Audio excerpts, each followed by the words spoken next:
Imagine opening your eyes in Edo, Japan, not as a samurai or merchant, but as a peasant. You own nothing. You control nothing.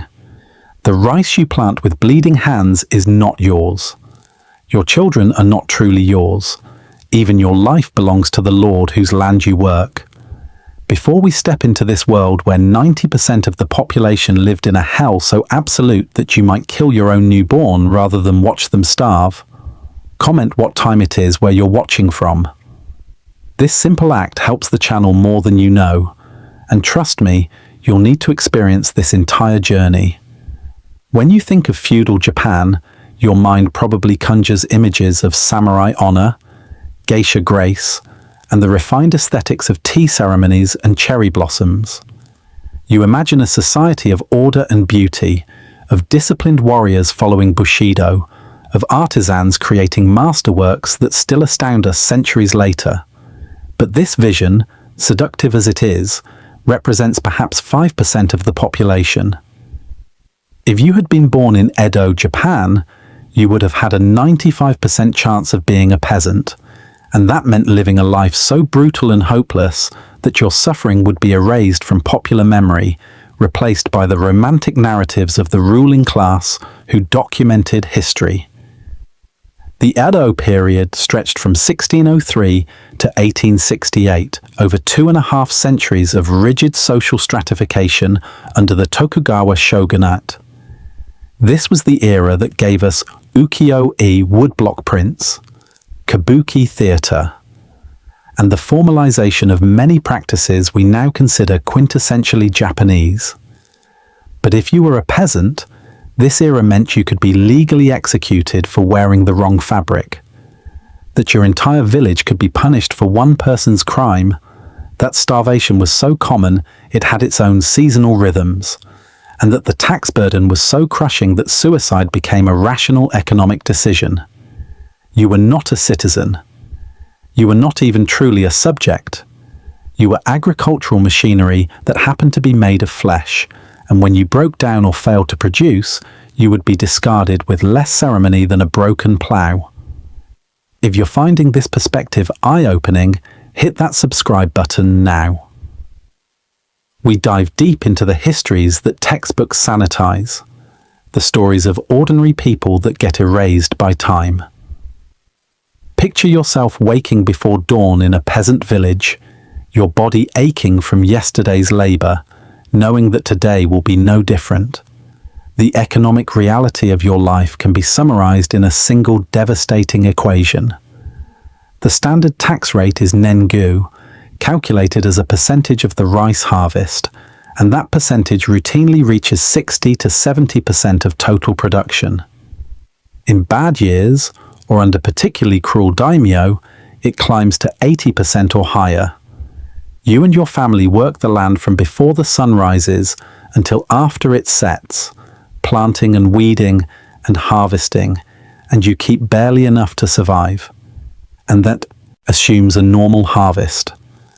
But you know that harvests are anything but reliably normal. You live on islands subject to typhoons that can destroy months of your work in a single night, to cold spells that kill rice in the paddies, to droughts that leave crops withered. When disaster strikes, the tax burden does not decrease. The daimyo and samurai class still need their rice. So you starve. Not merely hungry, you starve in the clinical sense, your body consuming itself from within until you literally lack the energy to continue living. You might live through the Great Tenmei famine from 1782 to 1788, watching somewhere between 300,000 and 1 million people die around you. If you survive that, you might face the Tenpo famine from 1833 to 1837, which kills hundreds of thousands more. You see scenes that will haunt you forever.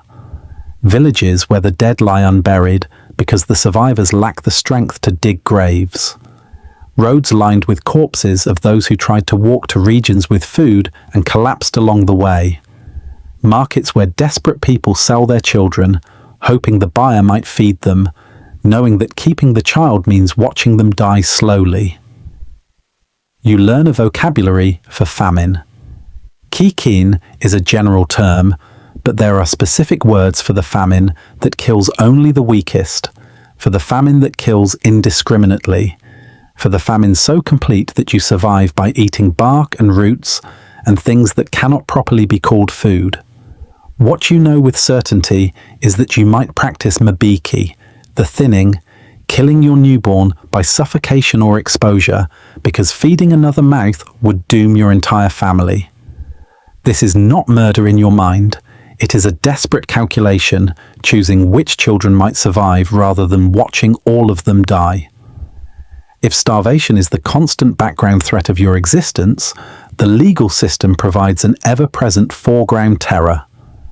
You live under incredibly detailed regulations that control virtually every aspect of your life, and violations carry punishments designed not merely to penalize, but to terrorize. You are subject to laws that the samurai class is not.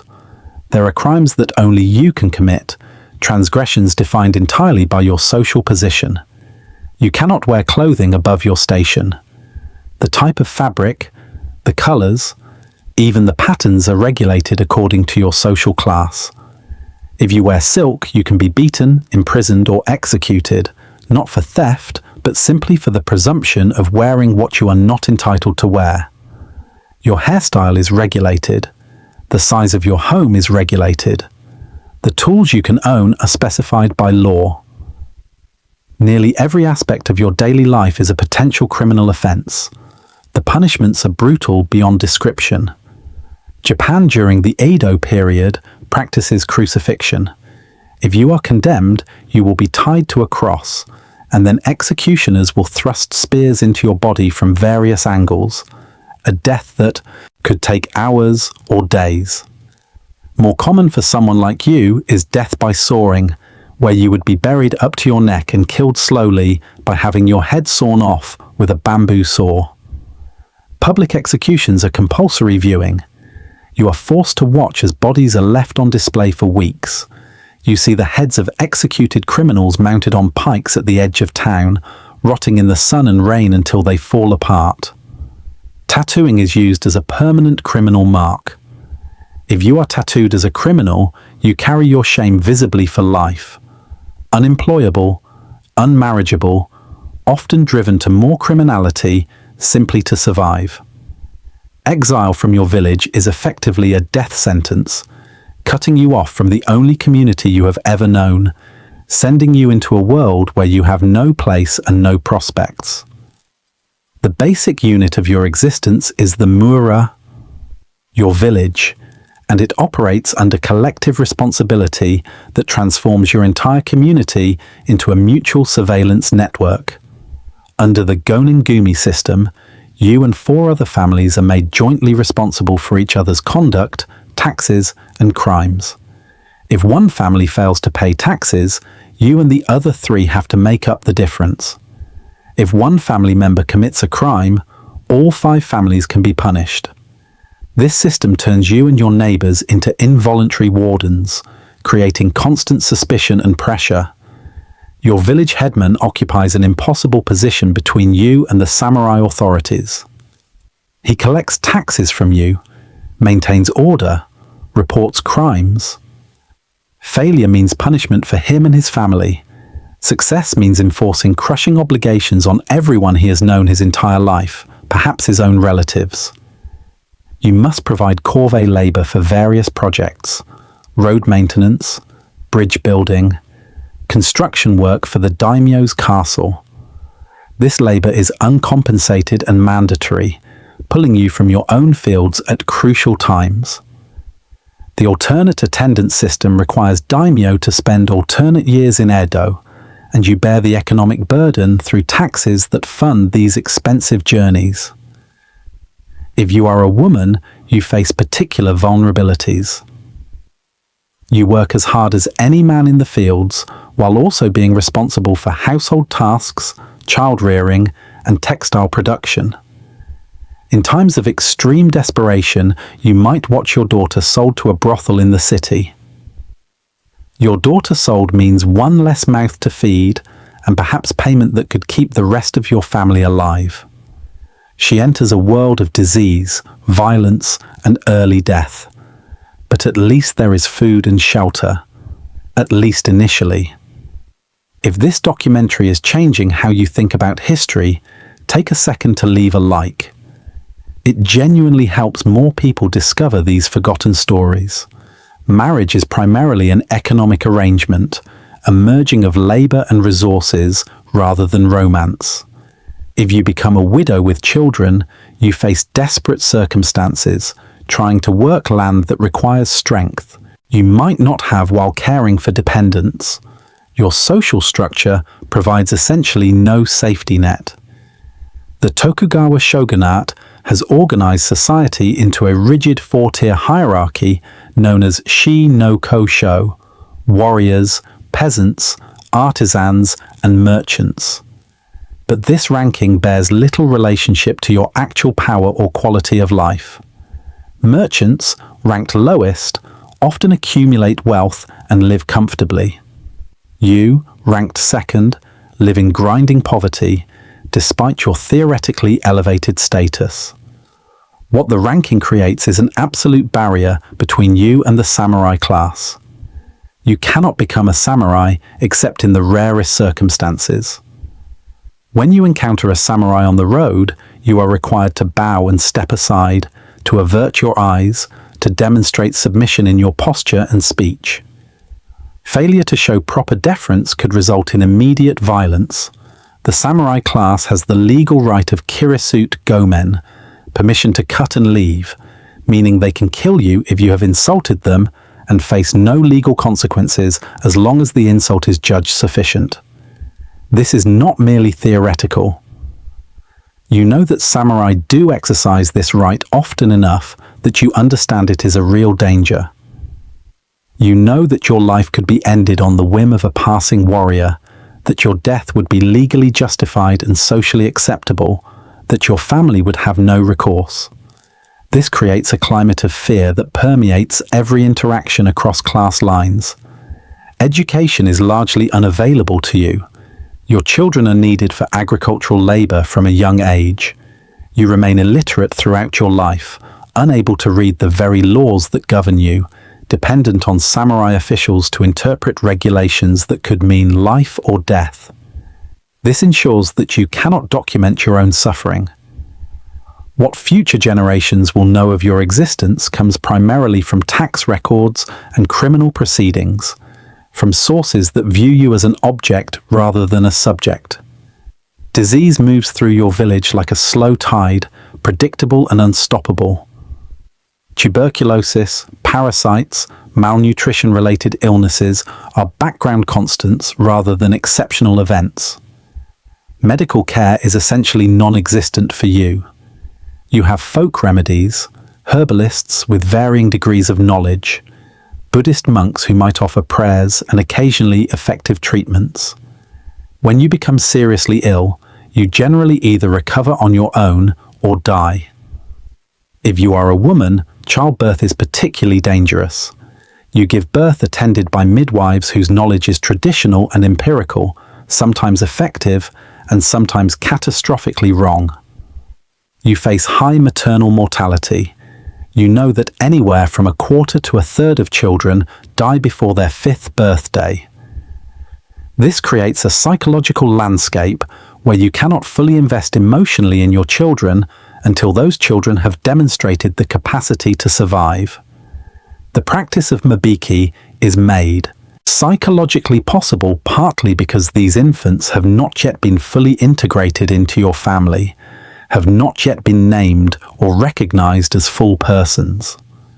The emotional toll of your existence is almost impossible for someone from a modern perspective to fully comprehend. You are not ignorant of alternatives. You know that samurai live better. You know that merchants in cities have more secure food supplies. You know that your suffering is not inevitable or natural, but the result of a social system that extracts your labor and gives you barely enough to survive in return. But you also know that resistance is essentially hopeless. You might participate in a peasant uprising during your lifetime, one of the hundreds of ikki sparked by excessive taxation or famine conditions that make survival impossible. The Tokugawa response is often conciliatory in the short term, granting temporary tax relief, but the long-term response is savage. If you are identified as a leader, you will be hunted down and executed with your entire family. The underlying conditions that sparked your uprising rarely change in any fundamental way. Yet within this system of comprehensive oppression, there are spaces where you carve out meaning and even moments of joy. Festivals tied to the agricultural calendar provide breaks from your labor and opportunities for community celebration. These are usually religious in nature, honoring local kami or Buddhist deities, but they serve crucial social functions. They are times when your normal work ceases, when you might prepare special foods, when your children might meet potential marriage partners, when the grinding sameness of your daily existence is interrupted by something different. The arts that flourish in your community are practical and communal. You sing work songs that coordinate labor in your rice paddies. You pass down folk tales through generations that carry encoded wisdom about survival and morality. Your textile patterns and pottery designs show aesthetic sensibilities that persist despite your material poverty. These are not the refined arts of the samurai class, but they are your genuine expressions of human creativity operating under severe constraints. Your family bonds, though strained by economic pressures, remain powerful forces. You watch your parents work themselves into early graves, trying to give you fractionally better chances. You and your siblings support each other when possible. When your family falls on particularly hard times, your neighbors might share rice even from their own inadequate supplies. When disaster strikes, you and your community work together to rebuild. Your capacity for compassion survives even in conditions designed to crush it. Before we continue, if you're invested in this story, make sure you've turned on notifications. We're covering more forgotten histories like this one, stories that deserve to be told. Buddhism and Shinto provide you with frameworks for understanding suffering and finding meaning in a world that often seems meaningless. The Buddhist concept that life is suffering, that attachment leads to pain, that accepting impermanence brings peace. These ideas might offer you some comfort when your life embodies those truths in the harshest possible way. You might manage to improve your circumstances within the rigid constraints. A particularly good harvest might allow your family to accumulate a small surplus. You might learn a supplementary trade that provides additional income. These improvements are marginal and fragile, but they represent hope. The possibility that grinding poverty is not absolutely inevitable. The Edo period ends in 1868 with the Meiji Restoration, a political revolution that dismantles the shogunate and begins Japan's rapid modernization. The rigid class system that defined your entire existence is officially abolished. You become a citizen, at least in legal theory. The specific structures that made your life so unbearable are swept away. But your suffering itself, the generations who lived and died under that system, largely vanishes from historical memory, replaced by narratives about samurai honor and artistic achievement. This erasure is not accidental. The Meiji government needs to create a unified national identity, and that identity draws heavily on romanticized versions of the samurai past. You, the peasant who actually sustained Japan for centuries, do not fit neatly into that narrative. Your suffering is inconvenient, your life unglamorous, your death uncountable, and largely unmourned. So you fade from the historical record, reduced to a background element in stories about other people. But recovering your story, understanding the reality of your peasant life in Edo Japan, does more than correct historical inaccuracy. It forces us to confront uncomfortable truths about human societies and the systems we build. The Tokugawa shogunate was not uniquely evil. The daimyo and samurai who extracted crushing taxes from you were not monsters, but people operating within a system that normalized exploitation, that made your suffering necessary for the comfort of the few. This is a pattern that repeats throughout history, across cultures and continents, taking different specific forms, but operating on the same basic logic. You were not a passive victim. You were a human being who fought to survive in a world structured against your survival, who found ways to maintain dignity and community despite every pressure to break both, who loved and hoped and grieved and endured. Your life mattered. Your suffering was real.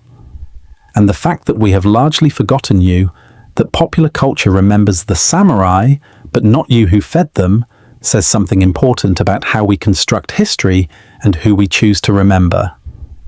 When you look at the elegant simplicity of a Japanese garden or admire a samurai sword in a museum today, you are looking at artifacts created by, for perhaps 5% of the population. The other 95%, you and others like you who worked until your bodies failed, who watched your children starve, who lived under laws designed to keep you in perpetual subjection, left fewer physical traces. But you were the foundation upon which everything else rested. Without your labor, your suffering, your sacrifice, there would have been no castles, no art, no culture for us to romanticize. Your story is not uplifting. It does not end with triumph or justice. You lived hard and died young, and the world barely noticed. But your story is true, and truth has value even when it is painful. Perhaps especially when it is painful. You deserve to be remembered not as a footnote to someone else's history, but as a human being who endured the unendurable and somehow remained human. That alone is worth remembering. That alone demands our recognition and our respect across the centuries that separate your suffering from our comfortable observation of it. If this documentary opened your eyes to a history you never knew, share it with someone who needs to see it. These stories only survive when we refuse to let them be forgotten. Tell me in the comments, what other forgotten histories should we explore next? I'll see you in the next one.